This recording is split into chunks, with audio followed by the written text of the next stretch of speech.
tous et bienvenue à cette deuxième partie du spécial Halloween. Alors cette fois-ci encore on va pas parler d'horreur, mais c'est une histoire avec des monstres, du coup j'estime que ça compte. On va parler de Undertale. Donc Undertale, je vous rappelle que c'est un jeu vidéo qui raconte qu'après une guerre entre humains et monstres qui étaient les deux races qui dominaient la Terre, les monstres ont perdu et se sont fait enfermer sous terre dans l'underground, et qu'en 2010, c'est comme ça qu'on prononce, en 2010, un humain est tombé dans un trou qui menait au royaume des monstres et s'est fait adopter par la famille royale. Bon, après ça on verra, donc cet humain, c'est pas l'humain qu'on joue, même si on le croit pendant une bonne partie du jeu, nous on joue le personnage de Frisk, c'est-à-dire que peu importe comment on nommera le joueur en début de partie, notre personnage s'appelle Frisk. Si on lui donne ce nom, c'est parce que simplement c'est un personnage qui n'a pas de sexe défini.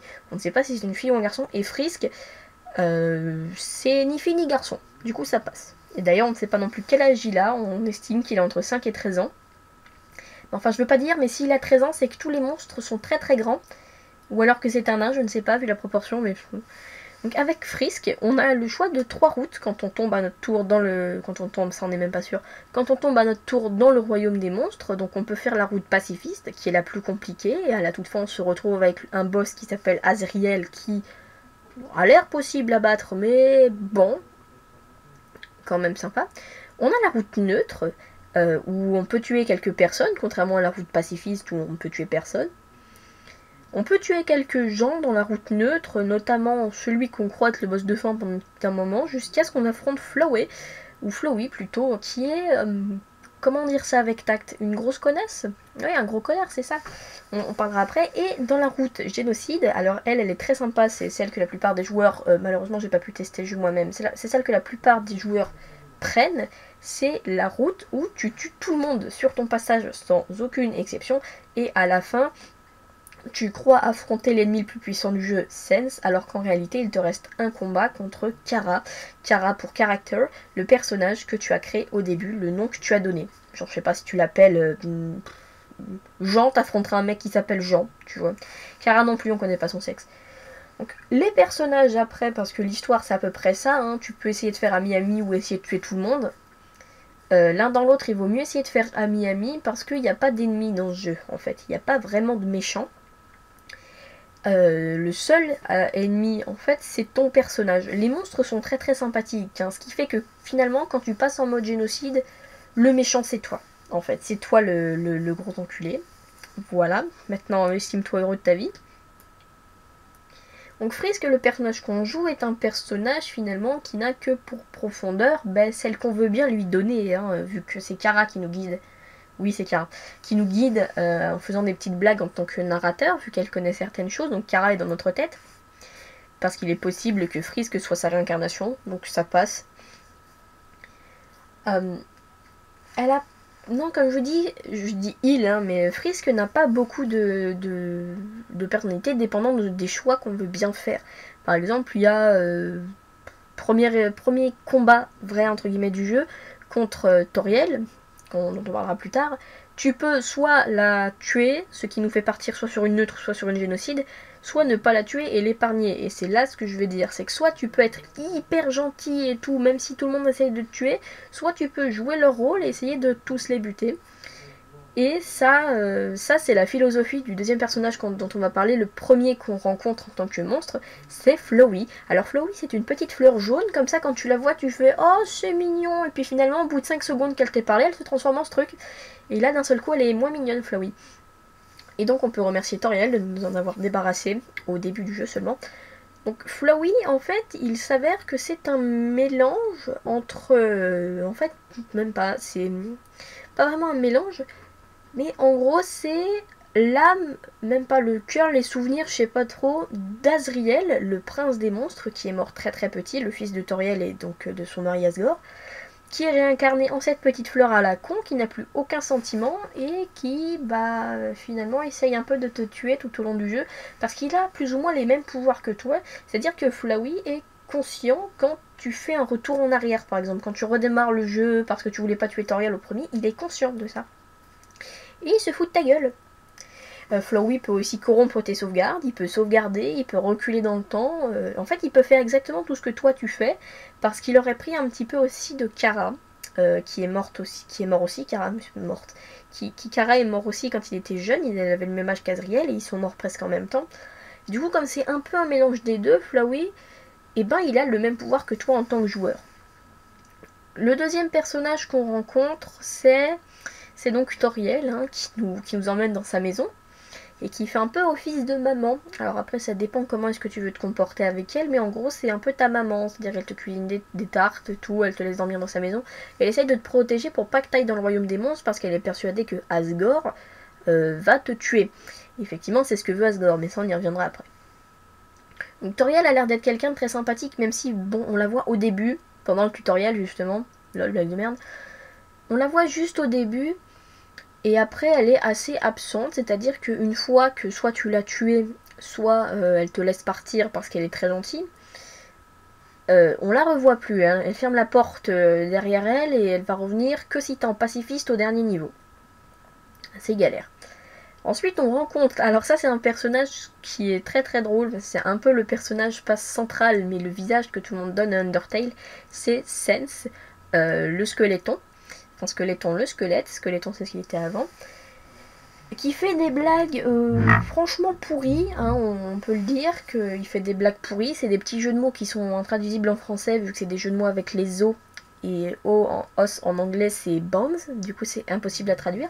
Donc, il fait plein de blagues comme ça, il a l'air très flemmard surtout, hein. Il fait jamais rien, il adore faire rager son petit frère en racontant ses blagues pourries, et même normalement. Donc Sens, c'est un personnage que je trouve très très sympa.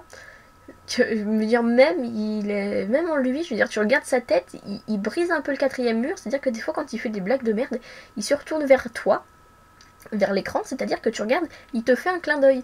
Non, je trouve que c'est très bien fait ce personnage, j'ai bien rigolé. C'est pas vraiment un guide, c'est un peu ton meilleur ami parce que tous les monstres ou presque essayent de te tuer, sauf lui. En fait, lui, quand il te voit la première fois, il fait ouais, d'accord, bon bah, ok. Non, il est plutôt sympathique, hein, il fait des blagues tout le temps, même quand tout le monde est en danger, il arrête pas de plaisanter, je trouve ça très drôle. À l'exception près du mode génocide, dans lequel il devient l'ennemi le plus puissant du jeu, parce que quand tu peux affronter Sens par exemple en neutre, je crois que tu peux l'affronter, je sais plus trop, mais tu sais, une petite blague comme ça, tu apprends que c'est l'ennemi le plus faible du jeu avec juste un point d'attaque et un point de défense. Tu te dis que ça va, puis finalement tu l'affrontes en génocide et puis tu changes d'avis en fait. C'est-à-dire que ce mec il te met sa race, mais puissance 10, c'est un peu le pouvoir de la colère, c'est le... En fait, t'as pressé son bouton berserk, il fallait pas presser son bouton berserk. Alors, en mode génocide, comment tu peux faire pour le... Comment t'es obligé en fait de presser son bouton berserk? T'es obligé de tuer son petit frère, le prochain personnage, c'est Papyrus. Il faut remarquer que les deux ont un nom de police d'écriture, on a Comic Sans et Papyrus du coup. Donc Papyrus c'est... comment dire ça avec tact sans être méchante, parce que j'ai pas envie d'être méchante avec lui, il est trop... il est niais, voilà c'est ça, il est complètement con. Papyrus est innocent et très gentil, il est censé te capturer parce qu'il veut faire partie de la garde royale, mais il ose pas dire... Au lieu de te capturer, si tu joues bien en pacifiste, il va devenir ami avec toi. Tu vas même avoir un rencard avec lui, donc c'est un peu dérangeant. Mais il essaye, il est beaucoup trop gentil, tu ne peux pas tuer Papyrus, tu peux juste pas, sauf si t'es vraiment sans cœur. Moi, même si je me suis dit, je veux partir en génocide et que je vois ça, mais je peux pas le tuer. Ou alors, à la limite, je me dis, pour me rassurer, que je vais le tuer pour abréger les souffrances d'un imbécile. Mais c'est pas gentil, parce que si on suit ce qu'il y a dans ma tête, il a pas eu la chance d'avoir la même éducation que Sens. Donc si Papyrus essaye comme ça de rentrer dans la garde royale, c'est parce qu'il aimerait faire équipe avec le prochain personnage qu'on rencontre, c'est Undyne, qu'on rencontre au début avec sa grosse armure. Impossible de soupçonner que dessous il se cache une femme poisson, qui a un caractère de grosse malade, hein. Finalement c'est une espèce de grosse psychopathe complètement tarée qui fait cramer sa maison en faisant cuire des spaghettis. No joke, hein, j'ai vérifié. Et donc Undyne justement, elle nous explique à un moment, même si elle nous aime pas trop et qu'elle nous a poursuivis, Elle nous explique que elle aime bien Papyrus, hein, mais elle le trouve trop gentil pour entrer dans la garde royale, alors du coup elle décide de lui apprendre à cuisiner. C'est pour ça qu'il adore cuisiner des spaghettis Papyrus, mais bon, alors les spaghettis de Papyrus sont dégueulasses, et Undyne, quand elle en fait cuire, elle fait cramer sa maison. Du coup j'ai un petit doute sur l'utilité de ces leçons de cuisine en fait. Hein. Je crois que Sens a raison de bouffer que du ketchup à longueur de journée. C'est une très bonne idée, faut qu'il continue. Ensuite on a le crush d'Undyne qui est Alphys. Alors Alphys c'est une fille comme Undyne du coup, hein, il y a un ship Yuri. Mais en plus vraiment tu peux vraiment la voir en forme de mode pacifiste. Hein. Elle se roule presque une pelle, hein, presque. Hein. Dire même Alphys à un moment tu peux avoir une scène avec elle si t'es en mode pacifiste aussi. Pour se préparer à un rencard avec Undyne où elles se disent que, pas qu'elles s'aiment, hein, mais presque quoi, c'est un peu le sous-entendu. C'était très très drôle, mais en gros c'est Alphys c'est la scientifique royale, c'est-à-dire que c'est elle qui travaille pour Asgore avec toutes les... Elle travaille à l'intérieur du corps, qui est la source de puissance du monde souterrain. Elle a fait des expériences sur la détermination. La détermination, notre personnage en a beaucoup, c'est ce qui lui permet de faire des sauvegardes. Elle a probablement aussi involontairement créé Flawey, et en injectant de la détermination à certains monstres qu'on croise dans le jeu, elle a créé des monstres encore plus dégueulasses. Mais elle a essayé, hein, elle a juste essayé. Dans son laboratoire, on voit aussi que c'est une grosse fan d'anime et qu'elle va souvent dans les décharges, dans la décharge qui est un endroit où probablement nous les humains, comme on est des gros porcs, on a jeté toutes nos ordures. Du coup, elle les ramasse. Et elle a ramassé beaucoup d'animés, beaucoup de poupées Fury, des mangas, des trucs comme ça. Et du coup, elle est persuadée que tous les humains sont comme ça. Alors non, mais c'est très très drôle. Alphys a aussi créé un robot, qui est un des personnages les plus... Je sais toujours pas si c'est une fille ou un garçon, ce personnage, qui est le personnage de Métatone. Métatone, à la base, c'est un fantôme qui... je sais plus comment il s'appelle, je crois que son diminutif c'est Happy. En gros c'est un fantôme et qui a demandé à Alphys à un moment, je crois, de lui créer un corps. Bah du coup Alphys a dit oui. Et ça a commencé par cette espèce de grosse calculatrice. Et puis elle lui a créé un nouveau corps qui est... La raison pour laquelle je me pose la question, Métatone c'est une fille ou un garçon? Regardez-moi ce truc. Il y a tellement de roses là-dessus que je ne sais plus du tout ce que c'est. Et comme sur internet avec les fandubs, il y a différentes interprétations. C'est soit il a une voix de fille, soit il a une voix de garçon. Je ne sais pas si c'est une fille ou un garçon. On va dire qu'il n'en a pas de sexe, comme ça c'est fait, c'est un robot, voilà. Et il y a son cousin, alors j'arrive pas très bien à le prononcer, c'est Napstablook, je crois, qui a pour diminutif Blooky, qu'on croise au début du jeu aussi. Hein, il est couché par terre en plein milieu des fleurs, super, et on doit l'affronter, mais en gros il a l'air assez triste comme petit fantôme, très très calme, il écoute des trucs un peu chelous, mais il a une ferme d'escargots en fait, parce que tout le monde adore les escargots dans ce monde, je ne sais pas pourquoi, c'est dégueulasse pourtant ce machin. Et non, c'était... En fait, il est un peu émouvant quand il a l'air tout triste et tout. Donc, tu n'as pas envie de le prendre dans tes bras, mais si tu le fais, il passe à travers. C'est un peu con. Non, mais il a pas vraiment... Il est pas très très dangereux, mais je trouve il est un peu très mignon quand même. Juste pour l'histoire. Normalement, ils vivaient avec Métatone. C'est pour ça que leur maison est comme ça. C'est-à-dire que t'as la maison de Blooky et la maison d'Happy de l'autre côté. Et en gros, quand Métatone a eu son corps et est devenue une superstar à la télévision et de la chanson, lui il était tout seul pour s'occuper des escargots. Du coup, il est un peu tout triste maintenant, il est très lent et tout. Prochain personnage, du coup, c'est le dernier qu'on rencontre normalement si on est en route neutre, plus ou moins le dernier qu'on croit rencontrer, parce qu'après on se bat contre Flowey. C'est Asgore.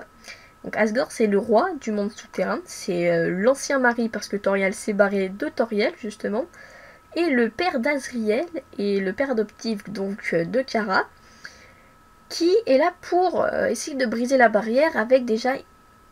En fait, quand les monstres ont été enfermés, les humains les ont piégés avec un sort qui a déclenché une barrière.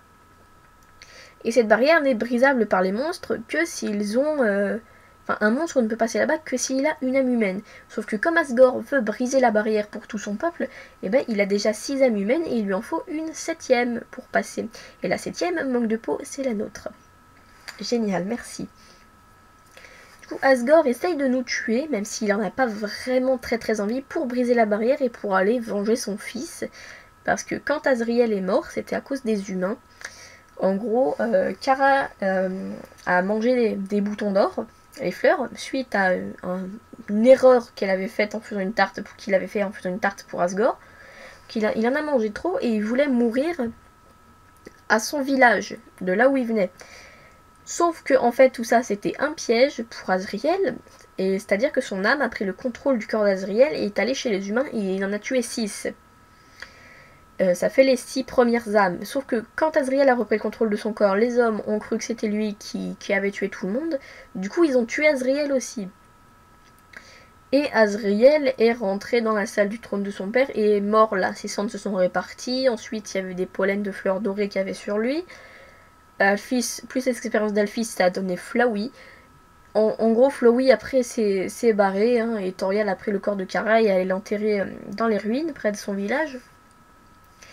Mais en gros, Asgore a juré que tout enfant qui tomberait dans les ruines après Kara et la mort d'Azriel, eh ben, serait tué. C'est pour ça que Toriel n'a pas été d'accord et a décidé de partir.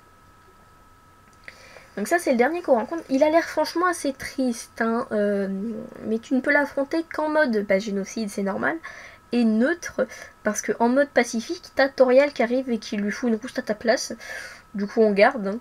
D'ailleurs, notons que dans la route pacifiste, il se fait friendzone, mais d'une force par Toriel. Je veux dire, il essaye, entre guillemets, on peut dire reviens s'il te plaît, et puis elle lâche un non, mais d'une puissance ultime. Je veux dire, j'aimerais tellement pas être à sa place. Donc ça, c'était pour les personnages principaux. Sinon, il y a un autre boss dont j'ai pas parlé qu'on rencontre, c'est Muffet, je crois que ça se prononce comme ça. C'est une araignée qui tient une boulangerie, du coup, hein, parce qu'elle vend des pâtisseries, donc une boulangerie. Et elle peut nous vendre des gâteaux, des trucs comme ça, aux araignées. Bon, c'est un peu dégueu, mais bon, elle est pas franchement méchante, c'est juste qu'elle demande énormément d'argent. En fait, elle travaille dans le corps, à côté du complexe de Métatone.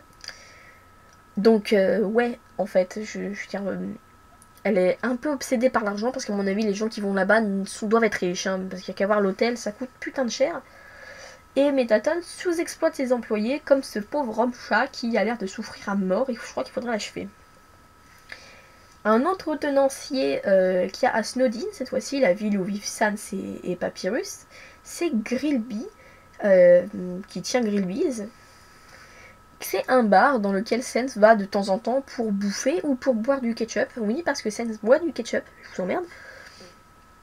Donc oui, il va souvent là-bas. On lui parle, mais pas énormément. C'est juste que c'est le barman, enfin, c'est tout. Il doit avoir les confidences de tout le monde. Je sais même pas s'il est possible de lui parler. Ça doit l'être, hein, mais je pense pas que ce soit très marrant à faire. Et le dernier personnage, lui c'est le personnage sur lequel on a le moins d'informations, parce que si les personnages d'Undertale sont flous, alors lui il est méga flou, c'est le docteur W.D. Gaster. Alors Gaster, c'est le premier scientifique royal qui travaillait pour Asgore. Normalement ils étaient amis même depuis quelques temps. C'est lui qui a créé le corps, donc déjà je vous laisse présager la puissance du machin, hein, quand même. Donc c'est un squelette, c'était plutôt un squelette, qui travaillait avec Alphys, qui était son assistant, sur la détermination. Donc, il y a fort à parier que la machine qu'on voit à un moment dans le niveau du laboratoire souterrain où on croise toutes les monstres dégueulasses, cette machine lui appartienne. Parce que si on regarde bien, cette machine a la forme des espèces de monstres qu'invoque Sans, on va dire les niveaux du mode génocide. Et ces espèces de canons monstres chelous, ces crânes, s'appellent des Gaster Blasters. Donc à mon avis, ouais, c'est à lui, ouais, je suis quasiment sûre que c'est à lui. Après, il y avait quelques moyens de trouver un petit peu plus sur Gaster, mais je ne sais pas en quel mode c'est. Je pense que c'est en génocide, hein, qu'on peut trouver ça. Avec les Gaster Followers, qui sont 4 ou 5, je sais plus trop, monstres que tu croises dans le corps, donc vers le corps, hein. et qui parlent un petit peu, qui parlent tous de Gaster de manière très très énigmatique. On a aussi ça avec le Riverman, qui peut te conduire d'un endroit à l'autre de la carte, qui, pendant son trajet en bateau, peut te parler de certaines choses. Et à certains moments, il fait prends garde à celui qui parle avec les mains, prends garde à celui qui vient de l'autre monde. Alors, prends garde à celui qui parle avec les mains. Ça, c'est une petite référence. Gaster, alors ça vous dit peut-être rien, mais WD, c'est les initiales de Windings. Et le Windings, je vous rappelle que c'est une police d'écriture. Oui, parce que tous les squelettes de ce monde ont un nom de police d'écriture. C'est la police d'écriture avec les mains. Et Gaster parle avec ses mains, en fait. Enfin, il parle normalement, hein, mais il parle en Windings, du coup. Et celui qui vient de l'autre monde, alors là, c'est la partie marrante de l'histoire. Gaster faisait donc des expériences sur la détermination avec Alphys et probablement avec Sense. Mais là, on y reviendra plus tard. Il faisait des expériences et un jour, il y en a une qui a raté. Mais d'une puissance telle qu'il s'est retrouvé dans le corps sans faire exprès. Je crois qu'il n'a pas fait exprès de se jeter dans le corps. Mais en gros, il est tombé dans le corps et il a voyagé entre le temps et l'espace. Du coup, il se retrouve à présent bloqué entre les différentes timelines. Les timelines, c'est ce que nous, on peut, hein, c'est ce que nous, en tant que joueur, on peut faire.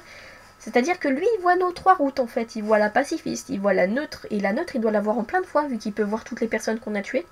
Et il voit la génocide. Alors, laissez-moi vous dire que la génocide, ça doit tellement pas être sa préférée. Mais en gros, il voit tout sans pouvoir rien faire, car il est hors du temps, et presque tout le monde a oublié qui il était. Même pas presque, tout le monde a dû oublier. Tout le monde, sauf probablement Sense. Alors, pour lui, vraiment, c'est compliqué parce qu'on sait peu de choses à son sujet. Mais il me semble que dans une salle, je sais plus si elle est toujours là. Je crois qu'elle a été supprimée hein, du jeu, justement parce que c'était censé être un bug ou quelque chose comme ça. Où, en gros, t'entrais dans une pièce grise, entièrement vide, avec juste au milieu un espèce de tas bizarre noir avec des mains avec des trous dedans et une tête à faire peur. Et ben en fait c'est lui qui essaye d'apparaître dans cette dimension mais qui se rate. Donc on voit Gaster à ce moment là et qui nous parle aussi en Windings. Du coup je crois que ce passage a été supprimé, c'est dommage. On a ses followers qui nous parlent de lui du coup et on a surtout 2-3 petites indications sur certaines notes qu'on n'arrive pas à lire qui sont en Windings. Et la dernière c'était une photo. Une photo qu'on trouve, je sais plus trop dans quelle pièce ni dans quel mode, mais à un moment en fouillant bien on trouve une photo. Quand on la prend il y a écrit tu One Sans entouré de personnes que tu ne connais pas avec écrit au dos Don't forget. Don't forget, pardon. En gros, Sans pourrait avoir pris cette photo et avoir écrit en gros derrière n'oublie pas. Parce qu'il doit venir dans ce laboratoire pour essayer de ramener Gaster. Donc il aurait écrit n'oublie pas pour se souvenir pour toujours que Gaster est piégé entre les dimensions et donc il veut essayer de le sauver. Et c'est pour ça que Sense aussi est le seul à s'en souvenir. C'est parce qu'il y a eu toutes les resets depuis... En fait, il y a eu beaucoup de resets à cause de Flowey, hein, si on veut. Du coup, lui, il essaye de garder cette mémoire. Du coup, avec la photo, ça lui permet que même avec le reset du monde, il se souvienne que Gaster est piégé entre le temps et du coup qu'il doit essayer de le ramener. Alors, bonjour la galère, par contre je crois qu'il a jamais réussi. Hein. C'est pour ça qu'il existe un fan game qui s'appelle Don't Forget justement, où on évolue un petit peu bizarrement comme ça, dans une espèce de version de notre monde, du monde des monstres en apocalyptique, pour chercher Gaster et le ramener. On fait équipe avec Sense, même s'il n'est pas là, hein, il est à distance. Alors en fait, après, à la fin du jeu, on se réveille et on s'aperçoit que... Oui, je sais, je vous emmerde, je vous spoil tout. On se réveille et on s'aperçoit qu'en fait, l'explosion de la machine que Sense avait construite nous a juste emmené nous ramasser la gueule très très très puissamment contre le mur. Du coup, Gaster est sorti, mais on l'a même pas vu. Par contre, il fait un peu flipper Gaster dans ce jeu-là. Hein. Wow, je crois que je préfère l'autre version. Après, il pourrait avoir une raison qui... Enfin, il y a quelque chose, c'est certain, qui lie Sense, Gaster et Papyrus entre eux. Alors, il y en a certains qui disent qu'ils sont frères, ce qui serait tout à fait possible, hein, je dis pas non à cette théorie. Il est possible qu'ils soient frères. Cela dit, pour moi, étant donné la différence d'âge, je pense plutôt que c'est leur père. Alors pas père, pas vraiment au sens biologique, c'est un peu compliqué. Parce qu'il y a quelques possibilités. Soit il les a adoptés, ça dépend, soit il a adopté Sensei Papyrus, soit il les a créés à partir de son propre ADN, vu qu'on sait aussi qu'il faisait des expériences avec son ADN. Bah il se fait beaucoup chier dans sa vie, en même temps c'est un scientifique. Et ça expliquerait beaucoup de choses. Ça expliquerait pourquoi dans la maison de Sens, quand on ramasse un livre de blagues, on tombe aussi sur un livre de physique à l'intérieur, puis un livre de blagues, puis un livre de physique. Sens est passionné par la physique. Comment est-ce qu'il aurait pu être passionné par la physique vu que c'est un gros flemmard? Et ben il a travaillé avec son père pendant quelques années, avant que Gaster ne termine dans le corps. Et justement, peut-être que c'est pour ça qu'il essaye de le ramener. On peut voir, peut-être qu'il se sent coupable, peut-être qu'il a fait quelque chose à ce moment-là et qu'il dit qu'il aimerait ramener son père, tout simplement, j'en sais rien moi. Et si Papyrus ne s'en souvient pas, c'est parce que lui, il était beaucoup trop petit pour se souvenir de Gaster.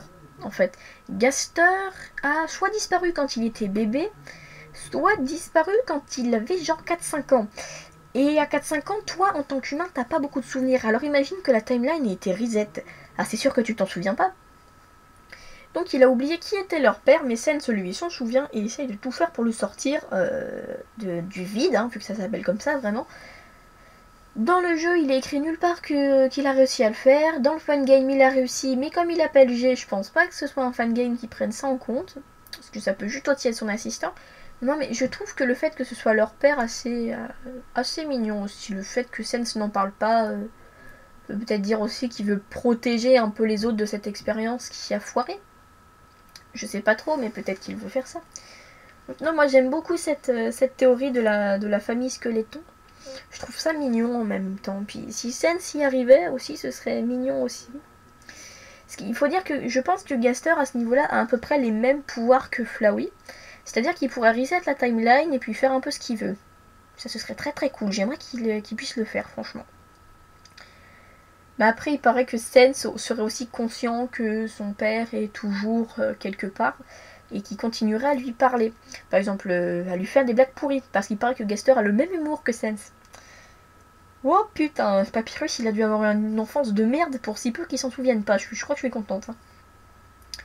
Et puis, il ressemble un peu à Papyrus aussi, si on regarde bien. Physiquement, ils font un petit peu près la même taille. Et ouais, c'est vrai que niveau visage, ils se ressemblent un peu aussi, hein, mais juste un tout petit peu.